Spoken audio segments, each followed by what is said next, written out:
Hello, dear audience. Welcome again to English Agora Victory School. Nkasubiye kubaha ikaze kuri English Agora Victory School. Ego tudatevye reka dutere tujya imbere twifuza gukorera munsi y'iminota 10. Ego mwimana ndagushimiye ko no mwanya mwiza ucubana nacu n'imbazo zagende bitwaka muri byose duhe n'iherezo ryiza byose bigende guhesha icyubahiro mu izina rya Kristo Yesu nizeye kandi shima amen. Ego rero tudatevye reka ngenda mu bami ba mbere igice cya 17 umurongo w'10. Ego nico ngeza gifasha abantu bakeneye kumenya vocabulaire biblique, ariko kandi no mu buzima busanzwe umuntu acasanga ariko ateraje imbere kuko ico ngeza murazi ko ari kenewe ari nago rwa mbere kwisi. Murakoze. Ego so he arose and went to Zarephath, and when he came to the gate of the city, a widow was there gathering sticks. He called to her and asked, "Would you bring me a little water in a jar so I may have a drink?" Niri jambo tugiye kwinjiramwo kandi tujane vocabulaire turaja kuzikuramo zitari nke muri aka kanya gato. Murakoze.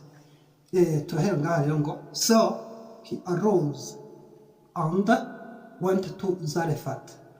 Nuko yavuye hasi agenda i Zarephath. Ni muri kahise kuko ni verbe. He arose ive muri verbe to arise, aco gisigura kuva hasi. Kuko umuntu akubwiye ati arise and go, arise and go, nukuvuga bakubwiye ngo va hasi ugende.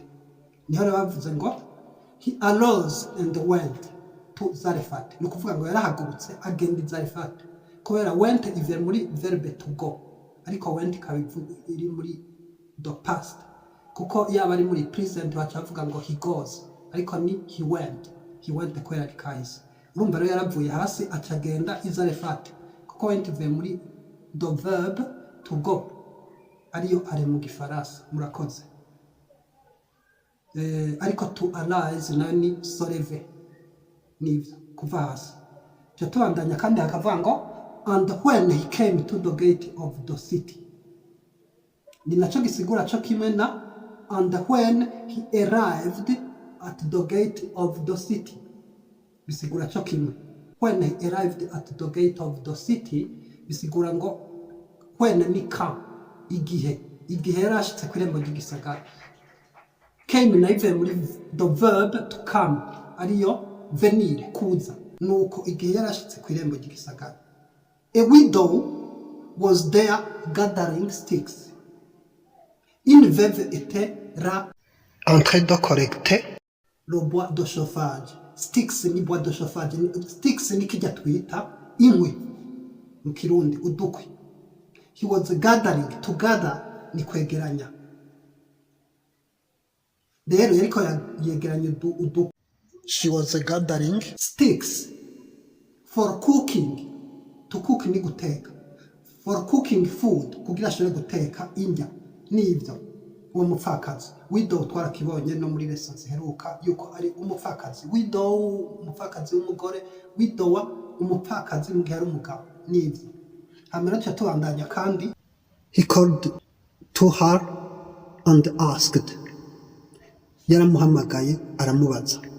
To call to someone ni appeler quelqu'un, guhamagara umuntu usemerera kuko ari kure. Nk'akarorero, she called to her friend across the busy street to say hello. Bivuga ngo yahamagaye mugenzi wiwe mwibarabara riri mu rwamo kugira amuramutse. Nukuvuga yakoze ikintu cyo gusemerera, guhamagara umuntu kugira utire son attention, ahindukire. Akarorero, and asked gisigura ko yamubajije, kive muri the verb to ask ni demande, iri lui demande. Sawa, turabandanya. Ego, would you bring me a little water in a jar? Urashobora kuma amazi jare twofata ko ari hari abafata ko ari nka bottle ikintu cy'igikombe, ariko igikombe turazi ko ari cup, ariko hariho jar, hariho isigura pot, ubwoko bw'intuze bwa pot, kandi fiore mbwira mu gifaransa canke jare do bouteille, ubwoko bw'icupa, ariko ngaha turumva ko ari nko kumuha muco twakwita ikirahuri cy'uno munsi, nico bamenyereye gutangamwo amazi. Murakoze. Ikirahuri naco turakizi ko ari glass. Ego nivyo avuga ati would you bring me, to bring ni apporter, wonzanira a little water, amazi utuzi, riro ni ku bintu bidaharurika amazi, ariko ibintu biharurika bacakoresha few ni countable things, ucuvuga few, ariko ku bintu bidaharurika arivyo uncountable things ukoresha riro water. Nivyo murakoze. Riro ni dukeyi ku bintu bidaharurika, ariko few ni dukeyi muga duharurika. Ni nk'umuntu yambwiye ati mpereza udukaramu tungahe ngaho, udukaramu dukeyi, few pens, ibintu nka bene ivyo. Murakoze. So I may have a drink,